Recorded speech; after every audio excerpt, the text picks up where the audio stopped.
Pretoria and Johannesburg under Lord Roberts and military law, with malice to none. With firmness in the right, as God gives us to see the right, let us finish the work we are in. Abraham Lincoln. At Pretoria, Mrs. Godley and I found accommodation, not without some difficulty, at the Grand Hotel. Turned for the moment into a sort of huge barrack, this was crowded to its utmost capacity.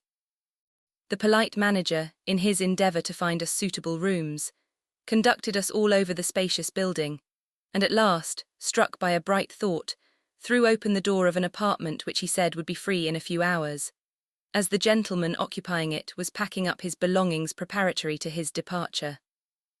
Great was my surprise at discovering in the khaki-clad figure, thus unceremoniously disturbed in the occupation of stowing away papers, clothes and campaigning kit generally, no less a personage than my nephew, Winston Churchill, who had experienced such thrilling adventures during the war, the accounts of which had reached us even in far-away Mafeking. The proprietor was equally amazed to see me warmly greet the owner of the rooms he proposed to allot us, and although Winston postponed his departure for another 24 hours, he gladly gave up part of his suite for our use, and everything was satisfactorily arranged. Good-looking figures in khaki swarmed all over the hotel, and friends turned up every minute, bearded pards, at whom one had to look twice before recognizing old acquaintances. No less than 100 officers were dining that night in the large restaurant. Between the newly liberated prisoners and those who had taken part in the victorious march of Lord Roberts's army, one heard surprised greetings such as these: "Hallo, old chap, where were you caught?" Or a late-comer would arrive with the remark, "There has been firing along the outposts all day. I suppose the beggars have come back." I was relieved to hear the outposts were 12 miles out. The whole scene was like an act in a Drury Lane drama, and we strangers seemed to be the appreciative audience. Accustomed as we were to a very limited circle, it appeared to us as if all the inhabitants of England had been transporting to Pretoria. Early next day we drove out to see the departure of General Baden-Powell 36, and his staff, who had been most warmly received by Lord Roberts, and who, after receiving his orders, were leaving to rejoin their men at Rustenburg. As an additional mark of favour, the Commander-in-Chief and his retinue gave the defender of Mafeking a special send-off, riding with him and his officers some distance out of the town. This procession was quite an imposing sight, and was preceded by a company of turbaned Indians. Presently, riding alongside of General Baden-Powell, on a small, well-bred Arab came the hero of 1,000 fights, the man who at an advanced age and already crowned with so many laurels, had, in spite of a crushing bereavement, stepped forward to help his country in the hour of need. We were delighted when this man of the moment stopped to speak to us. He certainly seemed surprised at the apparition of 2 ladies, and observed that we were very daring, and the first of our sex to come in. I shall, however, never forget how kindly he spoke nor the inexpressible sadness of his face. I told him how quiet everything appeared to be along the road we had taken, and how civil were all the Boers we had met. At this he turned to the guest whose departure he was speeding, and said with a grave smile, "That is thanks to you, General." And then the cortege rode on. On reflection I decided, rather from what Lord Roberts had left unsaid than from his actual words, that if we had asked leave to travel home via Pretoria, it would have been refused. The rest of that day and the next we spent in seeing the town under its new auspices, and it certainly presented far more to interest a visitor than on the occasion of my last visit in 1896.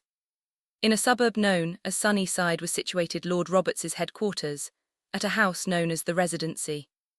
Close by was a charming villa inhabited for the nonce by General Brabazon, Lord Dudley, Mr. John Ward, and Captain W. Bagot. The surroundings of these dwellings were exceedingly pretty, with shady trees, many streams, and a background of high hills crowned by forts, which latter were just visible to the naked eye. From Sunnyside we were conducted over some of these fortifications. There was Shantz's Kop Fort, of very recent construction, and looking to the uninitiated of tremendous strength, with roomy bomb-proof shelters. Here a corner of one of the massive entrance pillars had been sharply severed off by a British lyddite shell. Later we inspected Kappa Kop Fort, the highest of all, where 2 British howitzer guns, firing a 280-pound shell, had found a resting place. Surrounded by a moat with a drawbridge, the view from this fort was magnificent. The Boers were in the act of making a double-wire entanglement round it, and had evidently meant to offer their a stubborn resistance when more prudent counsels prevailed, and they had left their work half-finished and decamped, carrying off all their ammunition. In the town itself, General French and his staff had established themselves at the Netherlands Club, from which resort the members had been politely ejected. To outward appearances, civil as well as military business was being transacted in Pretoria with perfect smoothness, in spite of the proximity of the enemy. The yeomanry were acting as police both there and in Johannesburg. The jail, of which we had a glimpse, was crowded with 240 prisoners, but was under the competent direction of the usual English under-official, who had been in the service of the Transvaal, and who had quietly stepped into the shoes of his chief, a Dutchman, when the latter bolted with Kruger. This prison was where the raiders and the reformers had been in durance vile, and the gallows were pointed out to us with the remark that, during the last 10 years, they had only been once used, their victim being an Englishman. A Dutchman, who had been condemned to death during the same period for killing his wife, had been reprieved. In the same way, the Natal Bank and the Transvaal National Bank were being supervised by their permanent officials, men who had been at their posts during the war, and who, although under some suspicions, had not been removed. At the latter bank, the manager told us how President Kruger had sent his Attorney General to fetch the gold in coins and bar just before he left for Delagoa Bay, and how it was taken away on a trolley. The astute president actually cheated his people of this bullion, as he had already forced them to accept paper tokens for the gold, which he then acquired and removed. We also saw the Raad Sals especially interesting from being exactly as they were left after the last session on May 7, Kruger's private room, and the council chamber. These latter were fine apartments, recently upholstered by maple, and littered with papers, showing every evidence of the hurried departure of their occupants. Finally, specially conducted by Winston, we inspected the so-called birdcage, where all the English officers had been imprisoned, and the Start Model School, from where our Cicerone had made his escape. These quarters must have been a particularly disagreeable and inadequate residence. After a day in Pretoria, we realized that, in spite of the shops being open and the hotels doing a roaring trade, notwithstanding the marvelous organization visible on all sides, events were not altogether satisfactory, and one noted that the faces of those behind the scenes were grave and serious. Louis Botha, it was evident, was anything but a defeated foe. This gentleman had actually been in the capital when the English entered, and he was then only 16 miles away. During the previous week, a severe action had been fought with him at Diamond Hill, where the English casualties had been very heavy. The accounts of this engagement, as then related, had a touch of originality. The commander-in-chief and staff went out in a special train, sending their horses by road, which reminded one forcibly of a day's hunting. Cab drivers in the town asked pedestrians if they would like to drive out and see the fight. The real affair, however, was grim earnest, and many were the gallant men who lost their lives on that occasion. All the while De Wet was enjoying himself to the south by constantly interrupting the traffic on the railway. No wonder the generals were careworn, and it was a relief to meet Lord Stanley, 37 ADC. To Lord Roberts, with a smiling face, who, with his unfailing spirits, must have been an invaluable companion to his chief during those trying weeks. One specially sad feature was the enormous number of sick, in addition to wounded soldiers. Of the former, at that time, there were over 1,500, and the recollection of the large numbers buried at Bloemfontein was still green in everyone's memory. The origin of all the sickness, principally enteric, was undoubtedly due to the Paardeberg water in the first instance, and then to that used at Bloemfontein. For Pretoria was perfectly healthy, the climate cool, if rainy, and the water supply everything that could be desired. As additional accommodation for these patients, the magnificent and recently finished law courts had been arranged to hold 700 or 800 beds. Superintended by Sir William Thompson, this improvised establishment was attended to by the personnel of the Irish Hospital, and Mr. Guinness was there himself, organising their work and doing excellent service.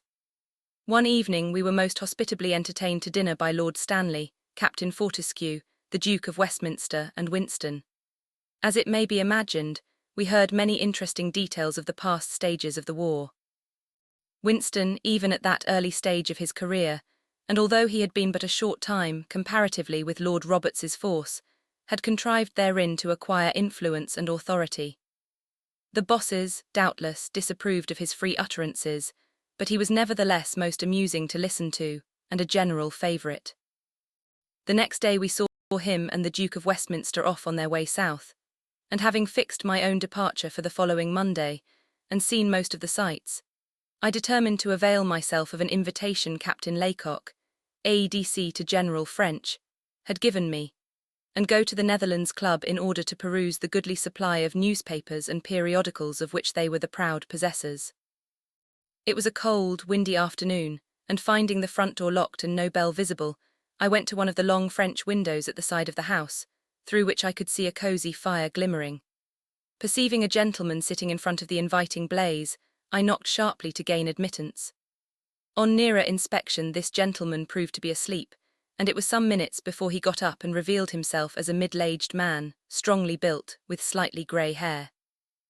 For some unknown reason I imagined him to be a major in a cavalry regiment, no doubt attached to the staff, and when, after rubbing his eyes, he at length opened the window, I apologised perfunctorily for having disturbed him, adding that I was acting on Captain Laycock's suggestion in coming there. In my heart I hoped he would leave me to the undisturbed perusal of the literature, which I saw on a large centre table. He showed, however, no signs of taking his departure, and made himself so agreeable that I was perforce obliged to continue the conversation he commenced. I told him of the Mafeking siege, giving him my opinion of the Boers as opponents and of their peculiarities as we had experienced them, also of how in the west and north the enemy seemed to have practically disappeared. Presently, by way of politeness, I asked him in what part of the country, and under which general, he had been fighting. He answered evasively that he had been knocking about under several commanders pretty well all over the place, which reply left me more mystified than ever. Soon Captain Laycock came in, and after a little more talk, during which I could see that he and my new acquaintance were on the best of terms, the latter went out, expressing a hope I should stay to tea, which I thought exceedingly kind of him but scarcely necessary, as I was Captain Laycock's guest.